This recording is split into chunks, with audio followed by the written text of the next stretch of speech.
tres cosas que debemos vigilar. Tres cosas que todo creyente, todo hijo de Dios, todo nacido de nuevo, que todas esas cosas que estoy mencionando no es poco.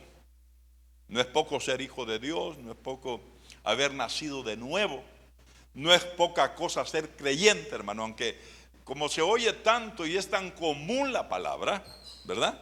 Creyente. Pero la verdad es que no crea que son muchos los creyentes. ¿Sabía usted que el islamismo,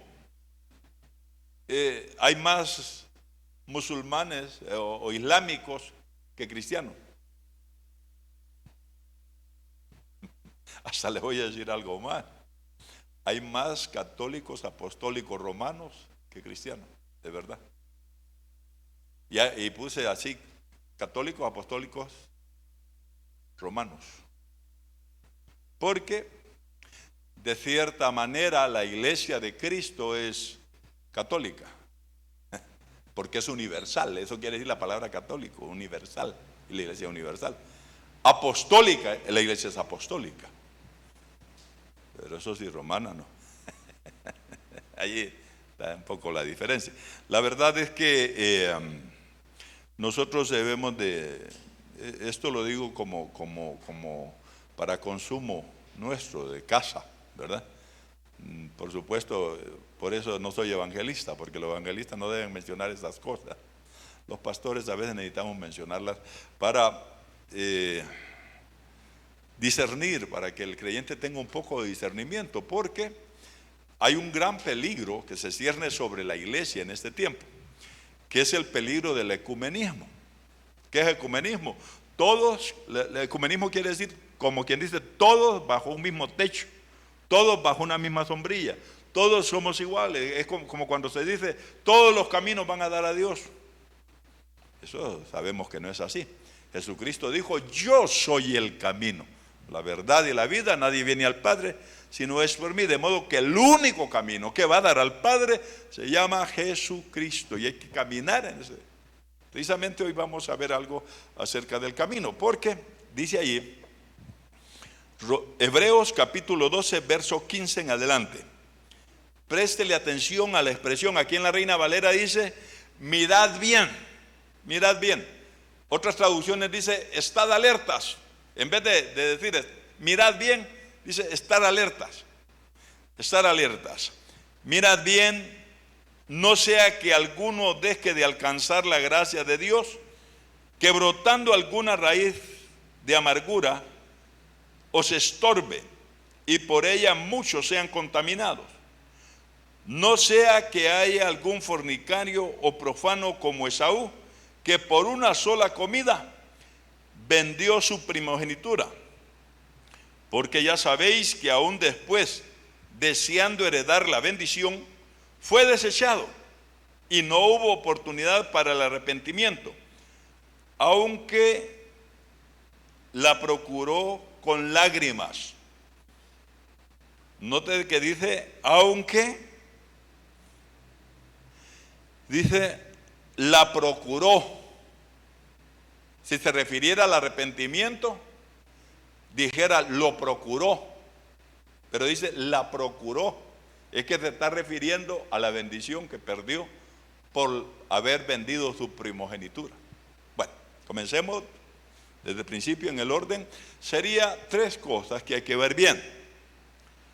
La número uno es que ninguno deje de alcanzar la gracia de Dios.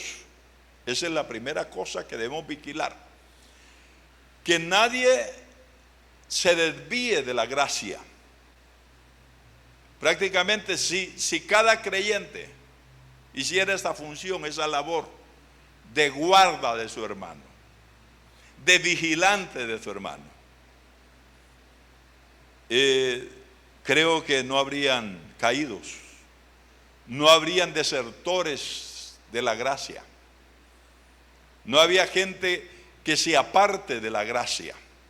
Si cada uno de nosotros nos ocupáramos de vigilar al hermano, no para señalarlo, no para juzgarlo, no para acusarlo, no para denigrarlo, sino vigilar. Mire, la idea aquí en el cuerpo de Cristo, todos somos miembros los unos de los otros. Esto es como una familia.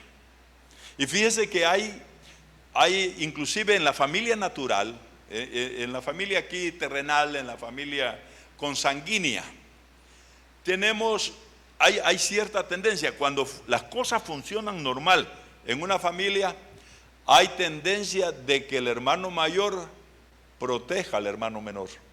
¿Se ha dado cuenta ustedes? Amén. Pregúntale a Natalie qué pasa con Annie. Vas cuidándola, ¿verdad? De que no se vaya a caer, que no se vaya a hacer algo indebido, que no travesee. Eso es misión imposible, ¿verdad? Estorbar que un niño no sea travieso, eso es muy normal, los niños son traviesos. Yo le pido a los hermanos que tengan mucho cuidado en el trato con los niños en la congregación. Yo conocí de predicadores, inclusive cuando yo comencé a predicar era bien quisquilloso con los niños, hermano. Me arrepentí de eso y tengo mucho cuidado de los niños ahora. ¿Por qué? Porque cuando yo miraba a un niño correteando, hermano, eso era veneno para mí en el púlpito. Ahora no, podemos ser tolerantes, por supuesto que al niño hay que enseñarle su comportamiento en el culto y todo eso en la casa, prepararlo. Pero si ya puesto en el culto, a veces, hermano, una vez llegó una hermana afligida a mi oficina.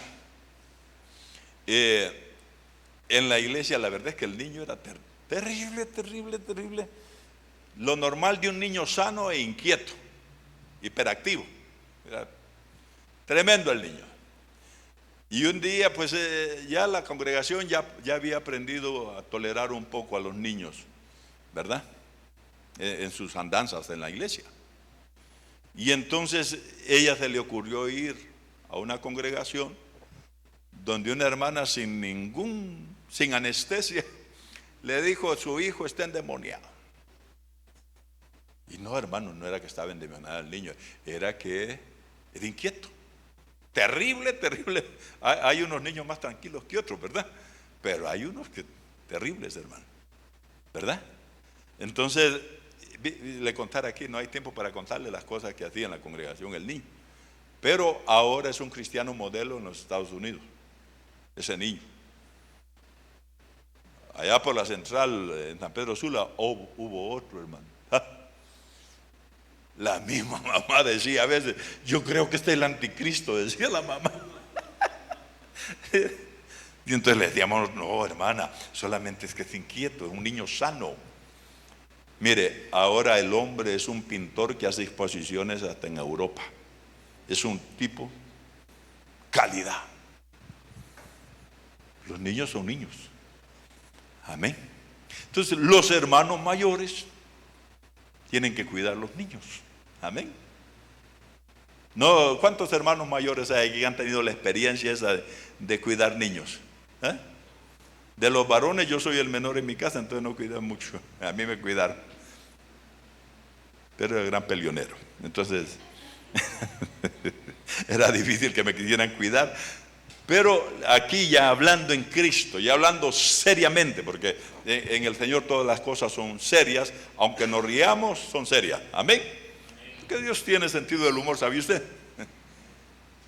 ¿Sabía que Dios se ríe? Dice que Dios se va a reír de los enemigos. ¿Lo ha leído en la Escritura usted eso?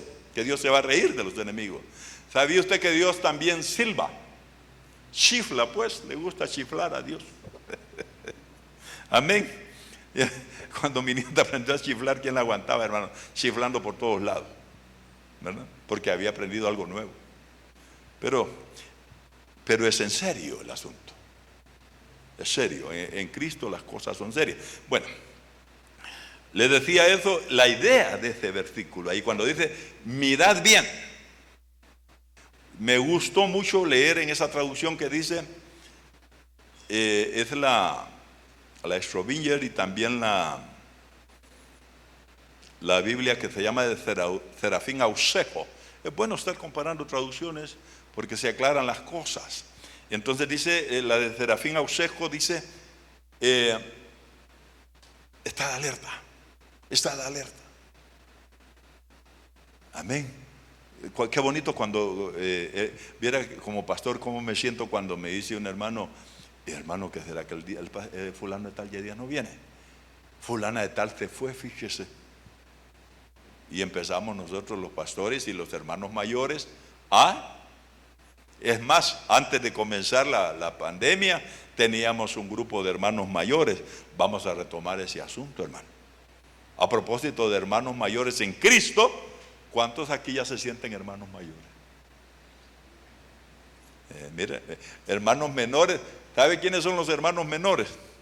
Los que tienen menos de un año de estar en Cristo. Esos son hermanos menores.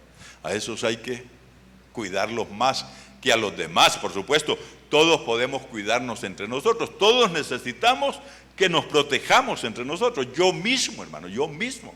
Viera que me alegro tener en las finanzas, tenemos allí hermanos muy entendidos en la materia, hermano. Y esos son una protección para mí. Ellos me protegen, ellos están vigilando que cada centavo que ingrese, cómo se invierte cada centavo. Entonces, de alguna manera, me protegen. Cuando ellos están velando por eso. Tengo un fiscal y una contadora, hermano, que no se les escapa nada. Y qué bueno, digo, eso está excelente. Me caen bien. Porque ellos están velando el buen funcionamiento de la economía en la congregación. Y eso me protege a mí. Amén. Yo me siento protegido por mis hermanos. Entonces dice allí, mirad bien que ninguno deje, dice, que nadie se aparte, dice otra traducción, que nadie se aparte de la gracia, que nadie se desvíe de la gracia, dice otra traducción. Entonces, estar viendo el caminar de nuestros hermanos. Repito, no para señalarlos, no para criticarlos, no para juzgarlos, sino cuidándolos. Prácticamente lo que está pidiéndose allí es lo que popularmente se le llama washimán. Que la palabra, por supuesto, eso es en hondureño, hermano. En inglés creo que es washman, ¿verdad? Pero nosotros los hondureños decimos un washimán y ya sabemos cuando se refiere, ¿qué se refiere un washimán, verdad? Un guardia de seguridad, pues. Y fíjese que la idea no crea que surge aquí entre los hombres. La idea, quien la maneja al dedillo es Dios. Es Dios. ¿Usted se acuerda cuando Caín y Abel? ¿Qué fue lo que le preguntó Dios a Caín? ¿Dónde está Abel tu hermano? ¿Qué le contestó malcriadamente Caín? A Dios, hermano. Era un atrevido. Le dijo, bueno, ¿y es que acaso qué le dijo? ¿Soy yo acaso guarda de mi hermano? Pues es exactamente lo que Dios quiere de cada creyente, un guarda de su hermano. Amén. Amén. Familiarícese con los rostros de la iglesia y cuando ya deje de ver por algún tiempo alguno, lo primero que hay que hacer es orar por ellos. Orar por estos hermanos para que cuidarlos, que no se aparten de la gracia. Ahora, yo voy a hacer la pregunta. ¿Cuántos aquí han visto hermanos que se han apartado de la gracia? Miren, cuando recién llegado a la congregación en San Pedro Sula, nos enseñaron a nosotros esto que le estoy enseñando a usted. Tal vez no con las mismas palabras, tal vez no de la misma forma, pero nos enseñaron. Y entonces sucedía que comencé mi trabajo en el Señor a cuidar los jóvenes de la congregación. Y mire, llorábamos, había un grupo de jóvenes que llorábamos cuando sabíamos que uno de los jóvenes se había descarriado. Y era una cosa que lo andaban buscando. Y drogados a veces, o sea, habían estado en la congregación. Y de repente los encontrábamos drogados. ¿Sabe qué hacíamos con un grupo de jóvenes? A los varones nos los llevábamos a nuestras casas y a orar por él. Hasta vigilias hacíamos orando por los jóvenes de la iglesia. De esa manera cuidábamos a nuestros hermanos. Y hubo una ocasión que alguien me dijo, de uno de estos jóvenes me dijo, Tom, me dice, no gaste pólvora en sopilote, así con esa expresión dura. Y era alguien que tenía un cargo en la iglesia. Y yo estaba con todo el amor de Dios, que todavía lo conservo por nuestros hermanos, ¿verdad? El primer amor, famoso primer amor, porque dice, con las obras se demuestra ese amor. Y entonces estaba en ese amor y nos íbamos a recogerlos, hermano, a una colonia ahí en San Pedro Sula. Ahí andaban bastantes jóvenes que se habían apartado de la gracia. Aquí dice que hay que ver que ninguno deje de alcanzar la gracia. Entonces veníamos y lo llevábamos drogado a veces, hermano. Lo llevábamos para un lugar, allí orábamos por él, allí nos poníamos, no habían sillas en la habitación donde estábamos. Entonces sentados, apoyados con la espalda en la pared, allí orábamos. Y ahí escudriñábamos la escritura, se restauraba el joven, ese joven que me dijeron a mí, ya no está tan joven, casi tenemos la misma edad, que me dijeron a mí que no gastara pólvora en sopilote, es uno de los pastores de la misión, de los pastores más antiguos de la misión, con buen suceso, con buen resultado. Ahí está el hombre.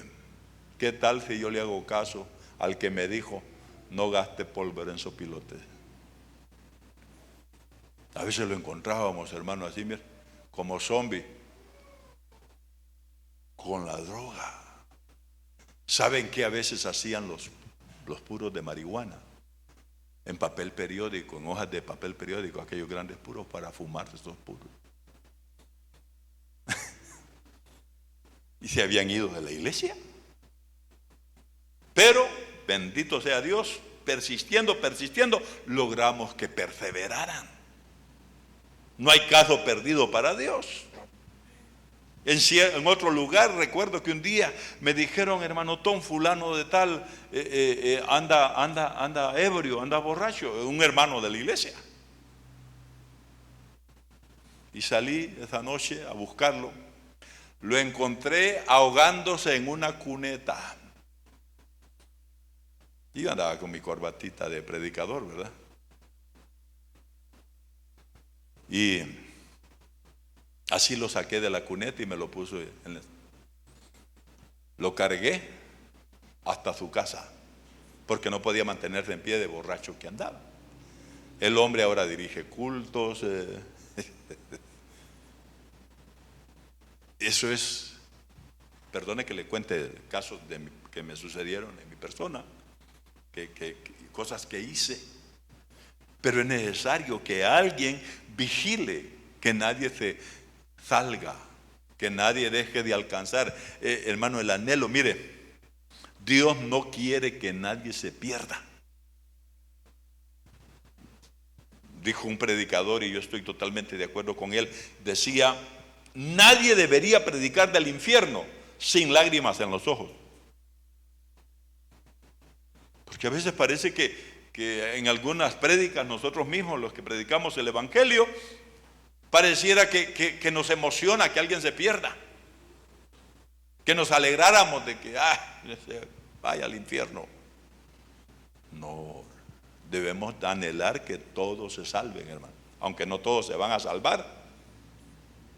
No se ha hecho usted la pregunta, ¿cómo es posible? Dice el apóstol Pedro, Dice, el Señor no retarda su promesa, o sea, la promesa de su venida, como algunos la tienen por tardanza, sino que es paciente para con nosotros, no queriendo que nadie se pierda, sino que todos procedan al arrepentimiento. No sé si me estoy explicando cómo debemos vigilar nosotros a los hermanos de la congregación, en las congregaciones, en el redil, que todos alcancen. ¿Cuántos se quieren ir al cielo? A mí me cae mal que algunas veces cantamos unos coros que nada que ver, hermano. A veces se canta un coro, antes se cantaba, gracias a Dios ya no lo volvió a oír.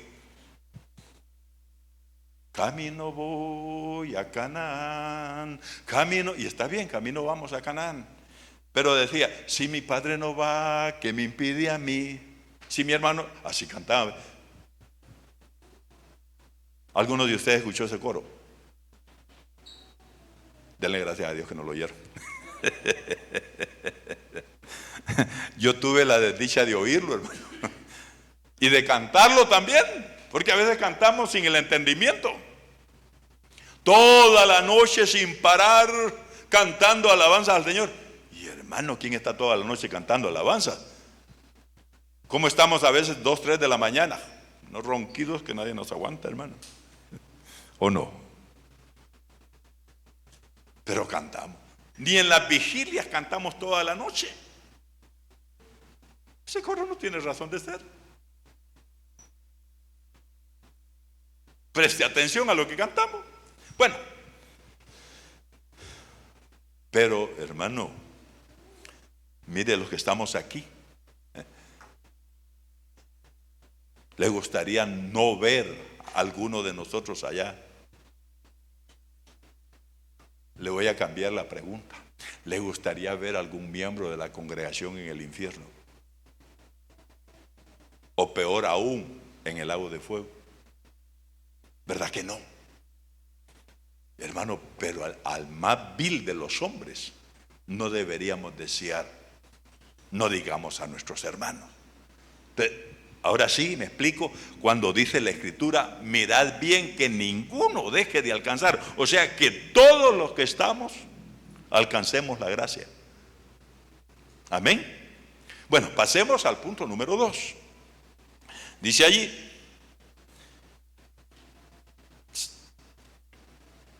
el verso 16, perdón, el verso 15 todavía, dice, mirad bien que no sea que alguno deje de alcanzar la gracia de Dios, que brotando alguna raíz de amargura, brotando alguna raíz amarga. Las raíces amargas son aquellas cosas que nos vuelven amargados, hermano. Si hay algo, y téngalo por seguro, que Dios quiere, que es la voluntad de Dios, es que nosotros seamos alegres, que seamos amables, que seamos afables.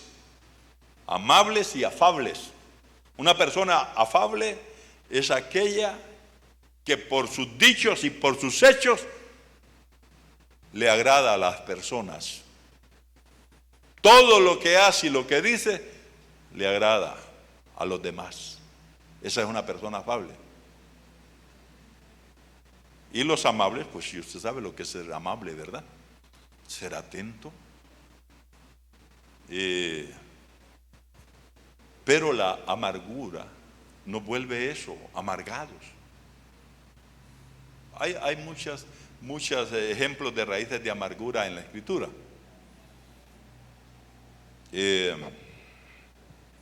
Tanto en el libro de Job como en el libro de Ruth, ahí se ven algunas raíces de amargura.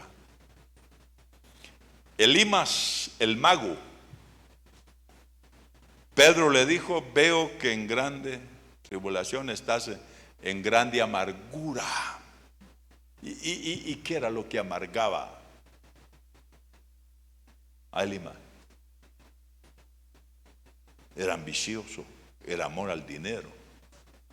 Por lo general los avarientos son amargados, hermano. los que aman el dinero.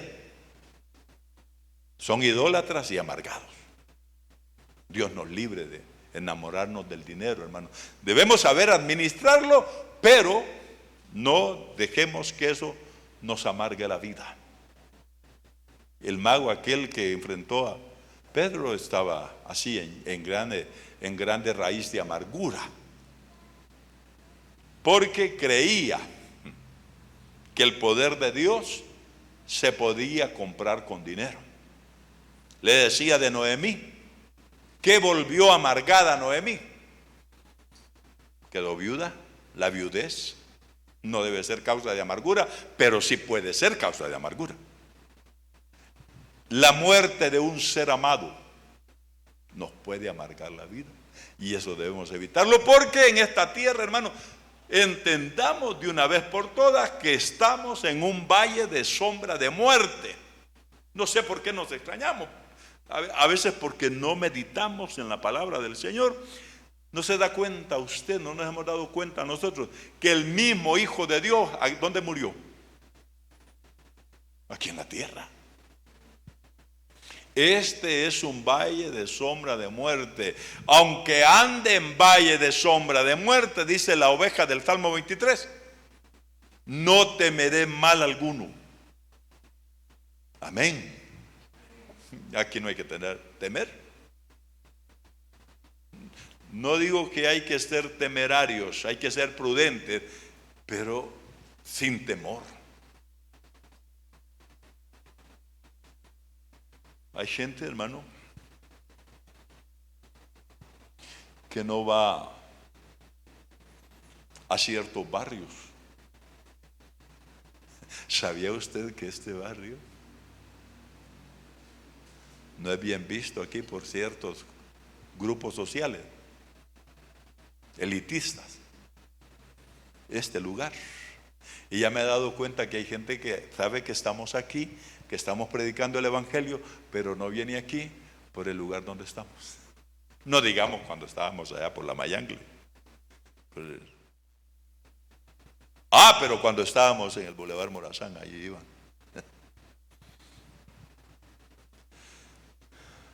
Dice, aunque ande en valle de sombra de muerte, no temeré mal alguno. No quiero desviarme mucho del tema. Volvamos al asunto de Noemí. Por eso llegué ahí al asunto de la muerte. Porque es un caso clásico el de Noemí.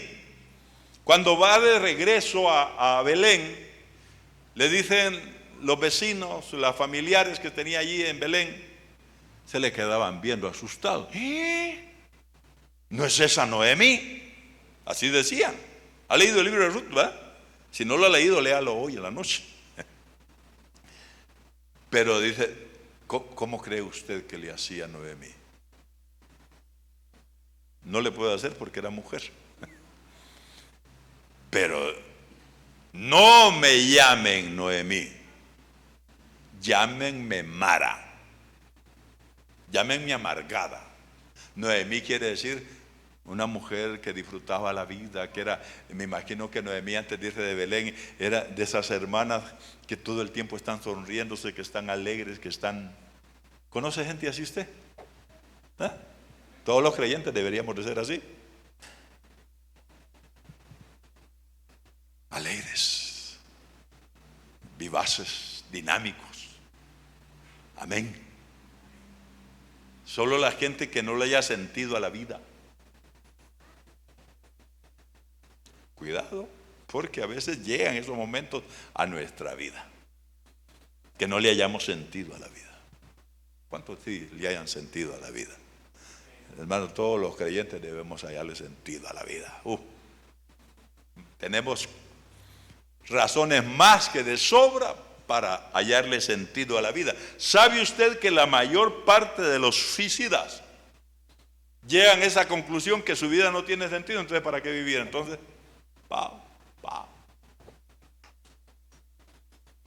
es peligroso. Por eso vigile eso, de que sí le ha sentido a la vida, que se alegra. Aquí dice que no broten. Está hablando de árboles. Cuando dice raíz, ¿Quiénes son los que tienen raíces? Los árboles. Y nosotros somos árboles del Señor. Somos plantío de justicia. Muchos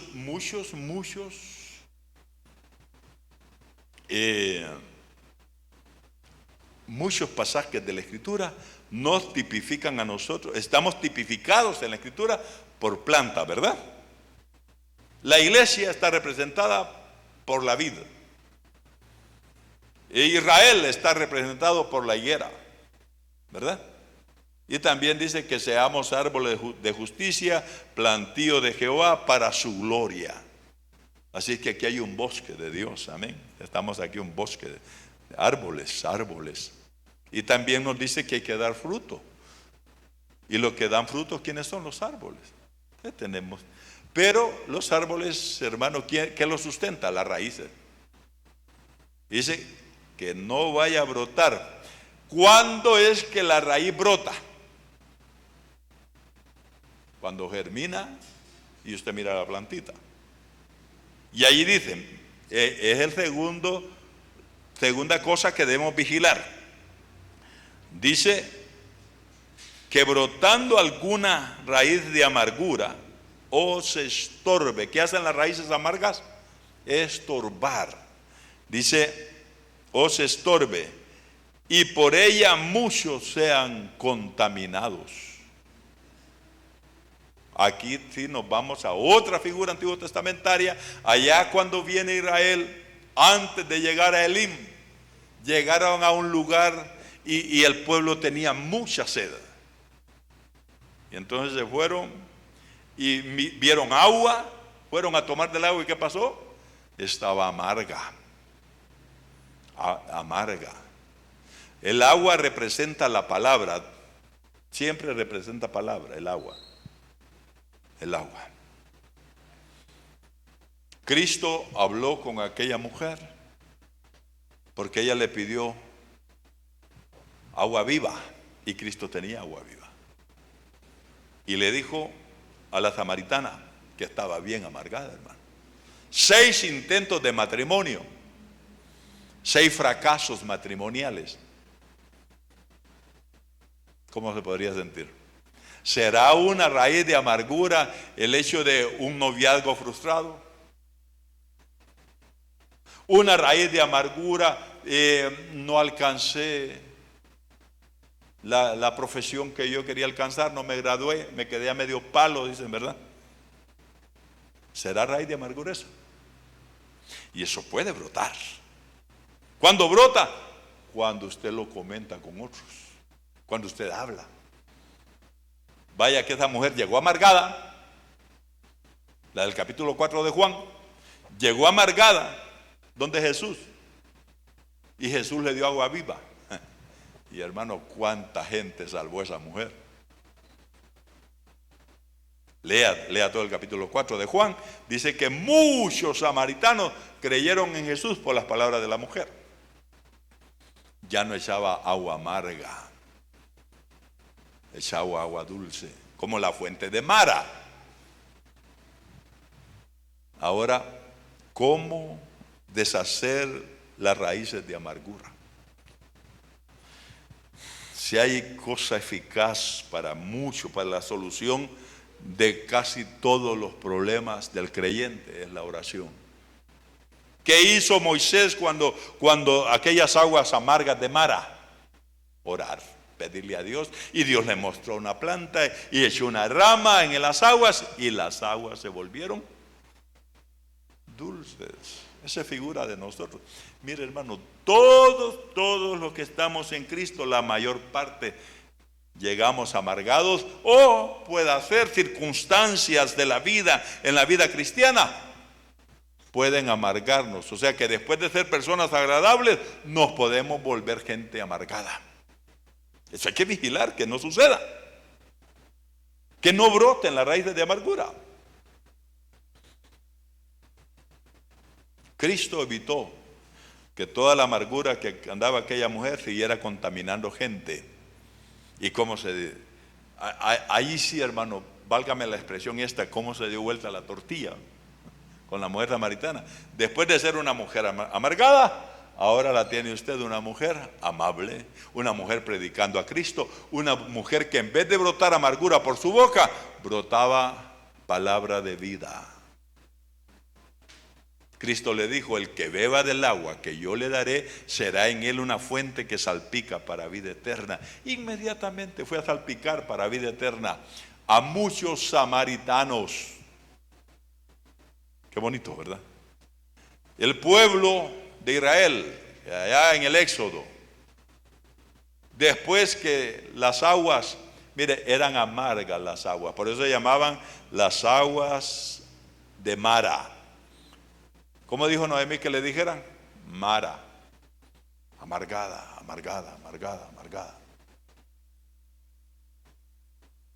¿Qué le quitó la amargura? ¿Cuál fue la medicina para la amargura de Noemí? Mire, la amigaza que encontró en la nuera. Los buenos amigos, hermano, hay que cuidarlos. Amén. Y hay que ser amigos, entre nosotros hay que ser amigos. Cultivar la amistad. Dice Proverbios: el hombre que tiene amigos ha de mostrarse amigo, y amigo hay más unido que un hermano. Pero, ¿por qué le digo que la medicina para Noemí ahí comenzó con la amistad con la nuera? Mire, es impresionante, hermano. Esa mujer yo la admiro inmensamente, a Ruth. Qué firmeza, qué cosas las que alcanzó esa mujer. Nació en total desventaja, pero me impresiona cómo demostró la amistad hacia Noemí. Noemí le dijo: quédense, quédense, yo ya no puedo tener hijos, ni tan siquiera para que se cumpla la ley del levirato entre nosotros, ya no puedo. Si ahora mismo me acostara con un hombre y tuviera hijos, no los pueden esperar ustedes para que sean sus esposos. Eran dos nueras que tenía, Orfa y Ruth. Orfa, cuando oyó eso, lloró con ella, la abrazó, la besó, pero se regresó.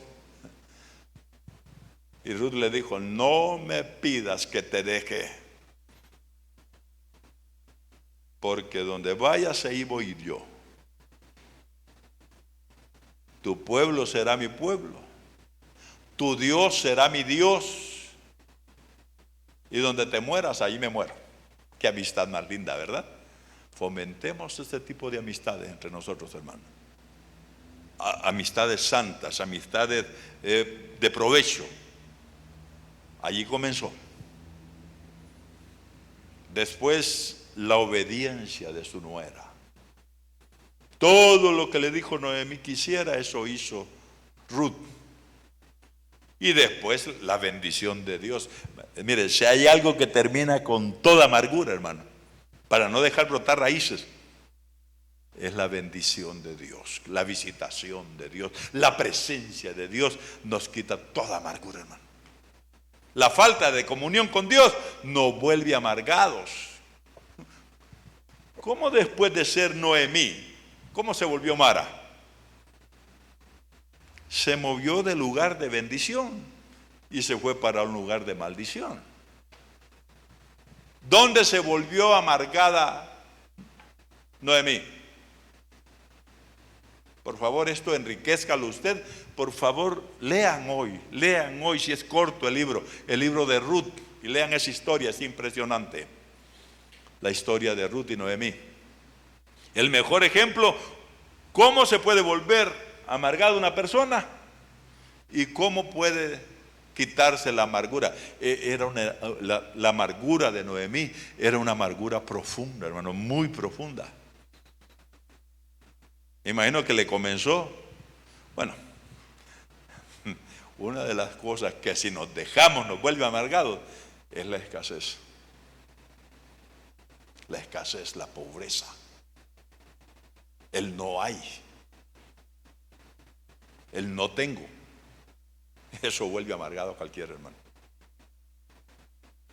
Allí comenzó la amargura. Si la dulzura, la restauración de Noemí comenzó con la buena amistad que tenía en su nuera y continuó de regreso a Belén, Ya estando en Belén, la bendición de Dios que había en Belén, la presencia de Dios que estaba en Belén, la restauración total.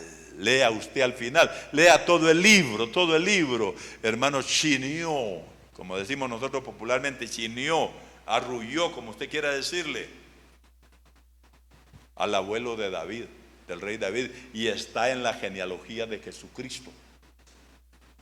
Qué maravilloso, ¿verdad? ¿Sabe qué le decían las mujeres? Esta tu nuera te viene a ser mejor que 10 hijos. Lea el libro.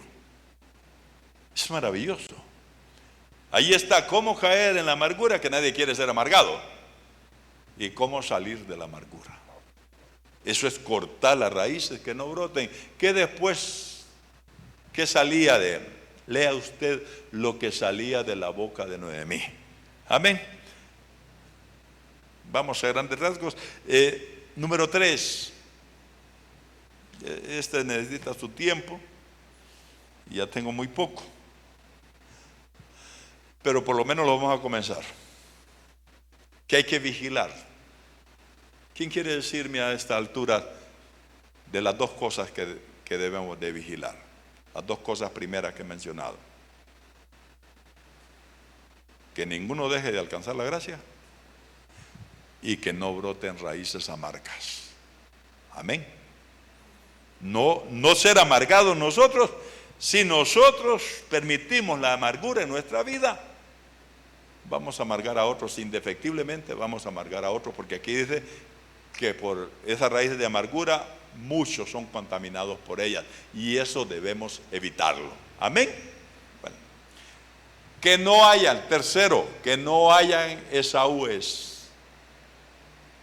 ¿Y qué es usted de Esaú? Ahí dice, ¿quiénes son Esaú en las congregaciones ahora? ¿Quiénes son como Esaú? ¿Cómo era Esaú? La descripción que hace allí. Dos cosas. Era fornicario y profano. Fornicación no solamente tiene que ver con sexo. Fornicación tiene que ver con avaricia. Tiene que ver con falta de espiritualidad. Tiene que ver con darle mayor importancia a las cosas terrenales que a las cosas celestiales. Mire, hermano amado, la mayor parte de los creyentes no hemos aprendido cuánto vale. Cosas que mencioné como al principio: ser hijo de Dios, tener la bendición de Dios. Amén. Muchos no han aprendido todavía a valorar las cosas espirituales. ¿Cuándo deben ser las cosas más importantes de nuestra vida? Nuestra vida de oración, nuestra vida de alabanza, de adoración, nuestra vida de servicio a Dios.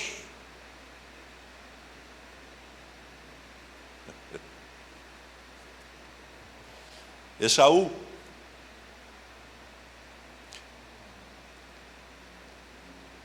dice, no sea que haya, el verso 16, no sea que haya algún fornicario o profano como Esaú, que por una sola comida vendió su primogenitura. Mire, hermano, voy a preferir dejar esto, no quiero dejarlo incompleto. Voy a preferir que lo veamos en el siguiente estudio. Los Esaúes modernos, los Esaúes contemporáneos. Nosotros debemos de vigilar que no hayan Esaúes, personas como Esaú, creyentes como Esaú. ¿Cómo es un creyente como Esaú? Fornicario y profano. ¿Y cómo es un fornicario y profano? Allí lo está diciendo claramente cuando dice que por un plato de lentejas, por un plato de sopa, de vegetales, vendió su primogenitura. ¿Y qué es eso? Primogenitura, ser primero. ser el primer hijo. ¿Y quién estableció la ley de la primogenitura? ¿Quién la estableció? Dios. Menosprecio a Dios. Menosprecio a Dios, que se puede menospreciar a Dios siempre. Hasta los creyentes caemos en ese hoyo de menospreciar a Dios. De allí sus leyes. Sus leyes. Menospreciar la bendición. Con eso voy a concluir por hoy, y esto lo vamos a continuar estudiando. Vamos a estudiar a Esaú, porque este le llama fornicario y profano. Y allí dice que por un solo plato de lentejas vendió su primogenitura. Ese es el corolario, prácticamente el clímax de su necedad. Vender la primogenitura. Entonces vamos a estudiar qué es primogenitura, por qué se le llama fornicario y profano. Nosotros tenemos que velar que en las congregaciones nuestros hermanos no sean como Esaú. Vigilar que no hayan fornicarios y profanos en la congregación, que nuestros hermanos no se vayan a convertir en eso. Amén. ¿Y cómo podemos lograrlos? Exhortándonos unos a otros. La palabra exhortación significa animar a alguien para hacer lo bueno, excitarlo a hacer lo bueno y dejar de hacer lo malo. Eso es exhortar. Amén. Y amén. Vamos a dejarlo allí para continuar este estudio de Esaú. Vamos a estudiar a Esaú en el próximo viernes, si Dios lo permite. Amén. Póngase de pie.